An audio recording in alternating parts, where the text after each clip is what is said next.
हाँ छात्रों, सुप्रभात। हम आज कक्षा 10 के विज्ञान विषय से संबंधित इकाई 2 जैव जगत, जिसका अध्याय या फर्स्ट चैप्टर है जैव परक्रम। जैव परक्रम को इंग्लिश में लिखते हैं लाइफ प्रोसेस।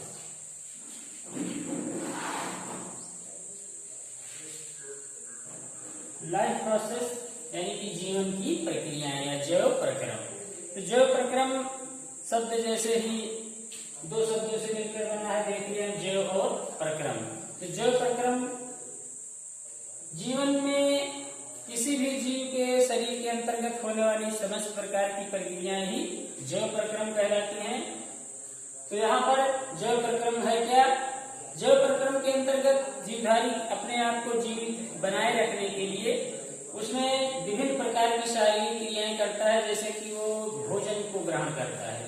तो भोजन को ग्रहण करना यानी कि भोज्य पदार्थों का अंतर्ग्रहण, और उस भोज्य पदार्थों को अंतर्ग्रहण करने के बाद की विभिन्न प्रक्रियाएं आप पढ़ चुके हैं। पहले उसका पाचन होता है, फिर अवशोषण होता है, फिर वो रक्त में मिलाया जाता है।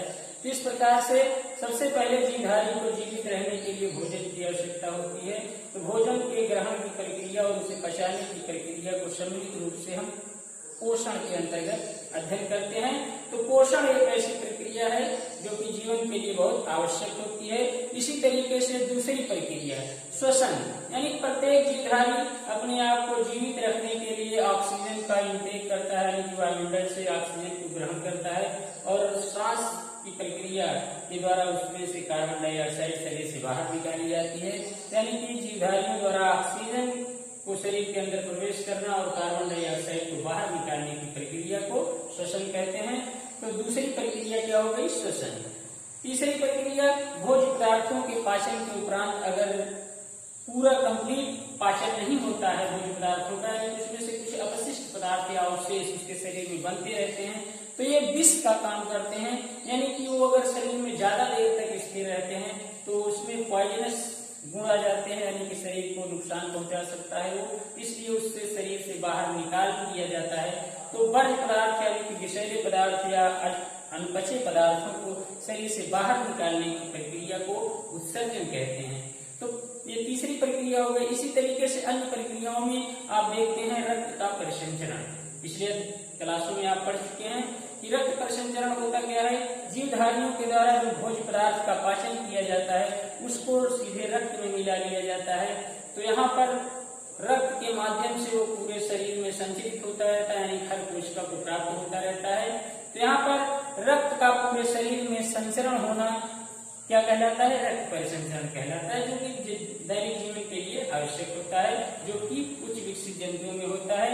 इसी तरीके से जीवधारी एक निश्चित आयु तक भी जीवित रहते हैं, उसके बाद वो मृत्यु को प्राप्त हो जाते हैं, यानी वो मर जाते हैं।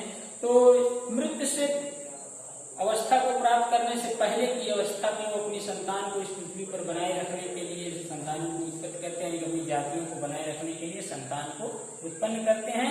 तो जीवधारी द्वारा अपने जैसी संतान को उत्पन्न करने की प्रक्रिया को जनन कहते हैं। तो भिन्न भिन्न प्रकार की प्रक्रियाएं, जिसमें कि पोषण, श्वसन, परिसंचरण, उत्सर्जन और जनन, ये सारी प्रक्रियाएं जीवधारियों के शरीर में होती रहती हैं। इन्हीं समस्त प्रकार की प्रक्रियाओं को हम जैव प्रक्रम के अंतर्गत पढ़ते हैं। ठीक, तो जैव प्रक्रम है क्या?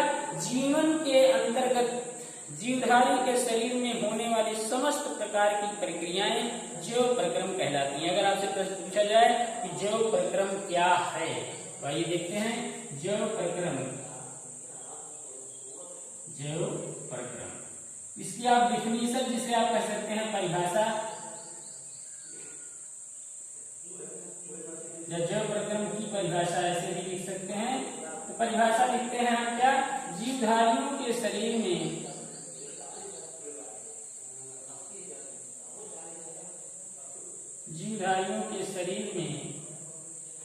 होने वाली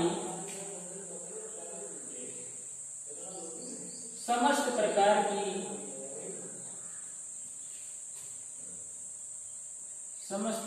की प्रक्रियाएं जो कि जीवधारियों के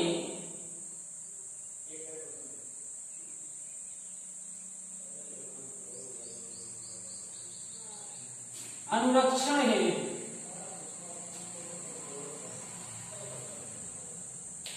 आवश्यक होती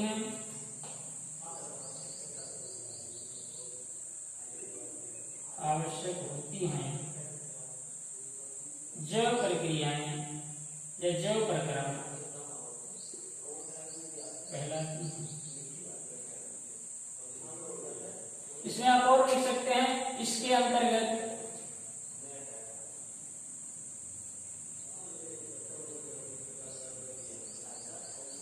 पाचन, श्वसन,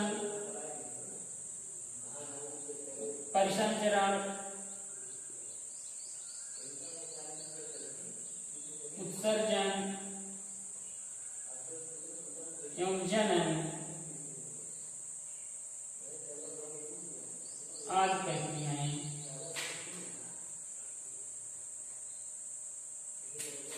सम्मिलित की जाती हैं।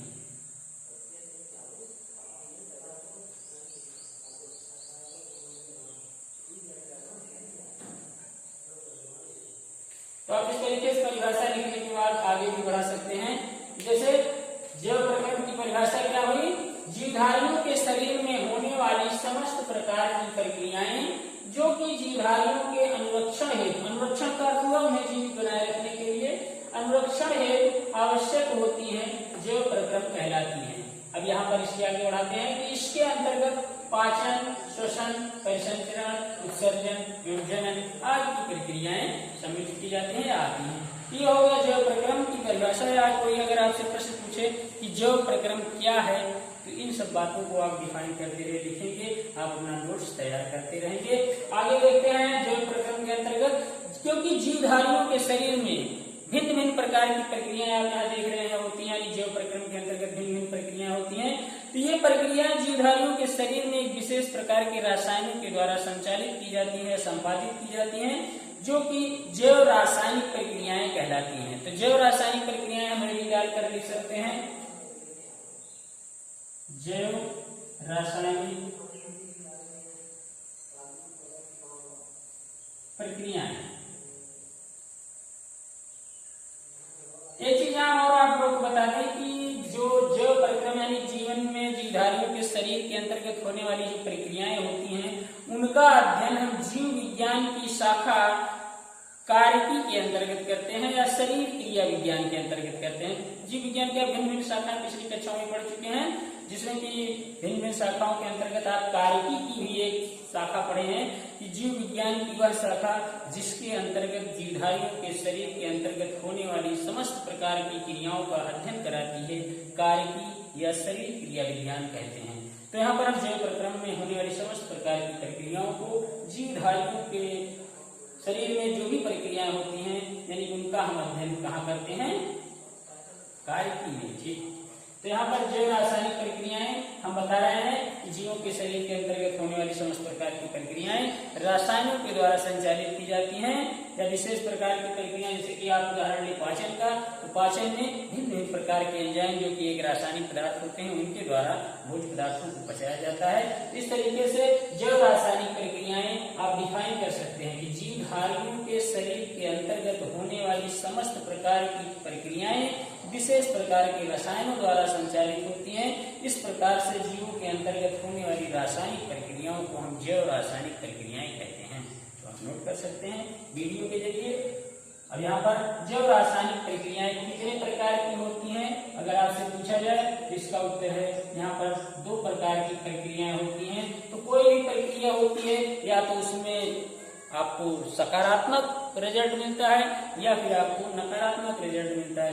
तो यहाँ पर कहने का तात्पर्य हुआ कि जब जैव प्रक्रम के अंतर्गत जैव रासायनिक प्रक्रियाएं होगी तो उसमें से या तो कुछ नए पदार्थों का निर्माण होता है या फिर बना बनाया पदार्थ टूटता है, 1 से 2 टुकड़ों में बढ़ता है। यहाँ पर जैव प्रक्रम के अंतर्गत हम अगर सबसे पहले अपचयन की प्रक्रिया लिखें, अपचयन या अपचयन क्रियाएं, तो अपचयन क्रिया यानी कि इसको इंग्लिश में लिखते हैं कैटाबोलिक प्रोसेस, कैटाबोलिक प्रोसेसेस।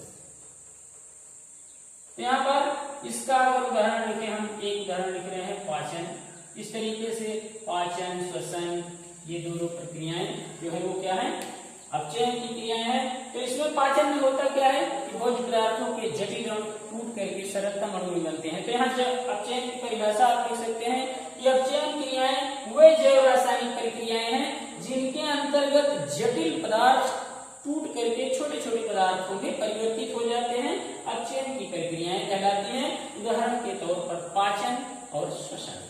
आइए हम दूसरी प्रक्रिया का नाम जानते हैं, उपचयन प्रक्रियाएं। उपचयन क्रियाएं या उपचयन की प्रक्रियाएं, यह एक प्रकार की रासायनिक, कौन सी, जैव रासायनिक प्रक्रिया है। यह भी रासायनिक के द्वारा ही संचालित होती है। तो उपचयन क्रियाएं कैसी क्रियाएं हैं, जस्ट अपोजिट अपचयन या कैटाबॉलिक प्रोसेस है। यहाँ उपचयन क्रियाओं में क्या होगा, उपचयन क्रियाएं वह जैव रासायनिक प्रक्रियाएं हैं जिनके अंतर्गत छोटे छोटे कण मिल करके बड़े कणों का निर्माण करते हैं। यानी कि ऐसी जैव रासायनिक प्रक्रिया जिसके अंतर्गत किसी नए पदार्थ का निर्माण होता है और उसे संचित किया जाता है, तो संचयन की क्रियाएं उपचयन क्रियाएं कहलाती हैं। तो जैसे इसमें आप देखते हैं प्रकाश संश्लेषण की प्रक्रिया, देखते हैं आप एक उदाहरण लेते हैं, प्रकाश संश्लेषण। तो प्रकाश संश्लेषण की प्रक्रिया एग्जाम्पल आपको लिखाया जा रहा है। तो यहाँ प्रकाश संश्लेषण क्या है, प्रकाश संश्लेषण की प्रक्रिया से आप सब पिछली कक्षाओं में भी परिचित हो चुके हैं कि प्रकाश संश्लेषण एक ऐसी प्रक्रिया है जिसके अंतर्गत हरे पौधे अपना भोजन बनाने की प्रक्रिया करते हैं। इसे हम क्या कहते हैं, प्रकाश संश्लेषण। इसमें होता क्या है, ग्लूकोज का निर्माण होता है जिसमें कार्बन डाइऑक्साइड पानी के साथ क्रिया करती है सूर्य के प्रकाश की उपस्थिति में और पौधों में पाए जाने वाले हरित लवक की उपस्थिति में, यानी पौधारियों की। तो यहाँ पर बनता क्या है, ग्लूकोज का निर्माण होता है, यानी कार्बन डाइऑक्साइड और जल दोनों रासायनिक पदार्थ हैं, दोनों के संयोजन से नया पदार्थ ग्लूकोज यानी भोज्य पदार्थ कार्बोहाइड्रेट का निर्माण हो जाता है। ये प्रकाश संश्लेषण। इसी तरीके से वसा का निर्माण, प्रोटीन का संश्लेषण आदि लिख सकते हैं आप, जो कि जंतुओं में होते हैं। तो ये जैव रासायनिक प्रक्रिया हो गई। तो जैव रासायनिक प्रक्रियाओं के अंतर्गत ही हम भिन्न भिन्न प्रक्रियाओं को जैव प्रक्रम के अंतर्गत पढ़ते हैं, जिसमें सबसे पहले आपको बताया गया है पाचन। तो आइए हम सबसे पहले पोषण के बारे में अध्ययन करते हैं। हमारा टॉपिक अगला होगा पोषण। पोषण के बारे में पढ़ते हैं। मान लीजिए पहला आपका फर्स्ट जैव प्रक्रम की प्रक्रिया पोषण पढ़ाया जाना है। तो पोषण किसे कहते हैं, पोषण अर्थात शरीर को पोषण प्रदान करना। तो यहाँ पर पोषण क्या है, पोषण एक ऐसी प्रक्रिया है जिसमें जीवधारी, कोई भी जीवधारी बाह्य वातावरण से भोज्य पदार्थों को ग्रहण करता है और उसके पाचन के फलस्वरूप और श्वसन के फलस्वरूप उससे ऊर्जा प्राप्त करता है और उस ऊर्जा का दैनिक जीवन में अपना उपयोग करते हुए अपने जीवन की समस्त प्रक्रियाएं करता है और उसकी शारीरिक वृद्धि होती है। तो पोषण क्या है, जीवधारियों द्वारा बाह्य वातावरण से भोज्य पदार्थों को ग्रहण कर उनसे ऊर्जा प्राप्त करना और शरीर की वृद्धि करना ही पोषण कहलाता है। आप इसमें लिख सकते हैं, इसी परिभाषा को लिखते हैं हम, जीवधारियों द्वारा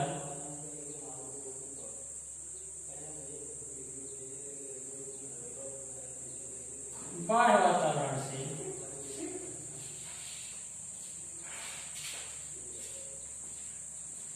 भोज्य पदार्थों को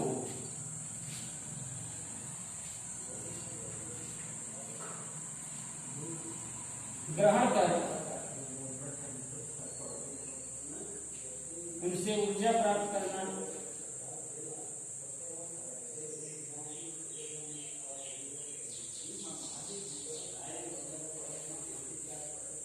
समस्त प्रकार की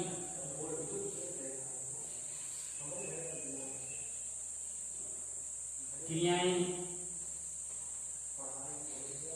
या समस्त प्रकार की क्रियाओं को संचालित करते हुए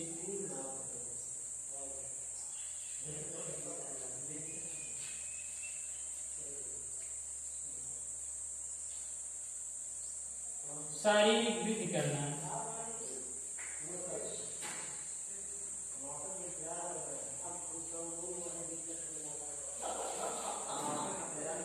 शारीरिक वृद्धि करना पोषण कहलाता है।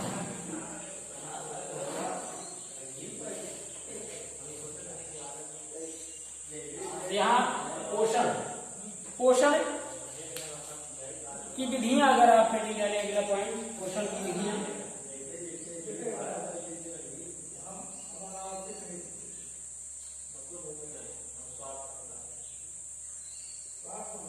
पोषण की विधियां पढ़ने से पहले हम थोड़ा सा ध्यान देते हैं कि पोषण क्या होता है। जीवधारियों द्वारा बाह्य वातावरण से भोज्य पदार्थों को ग्रहण कर उनसे ऊर्जा प्राप्त करना, उन समस्त प्रकार की क्रियाओं को संचालित करते हुए शारीरिक वृद्धि करना पोषण कहलाता है।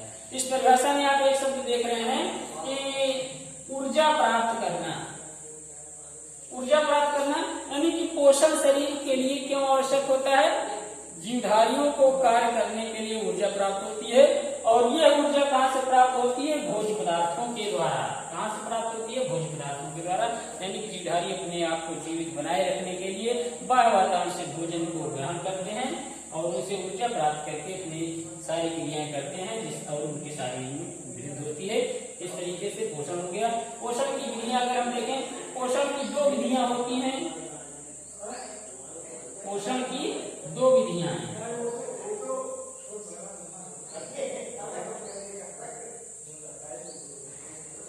जिसमें पहला है स्वपोषण और दूसरा है परपोषण।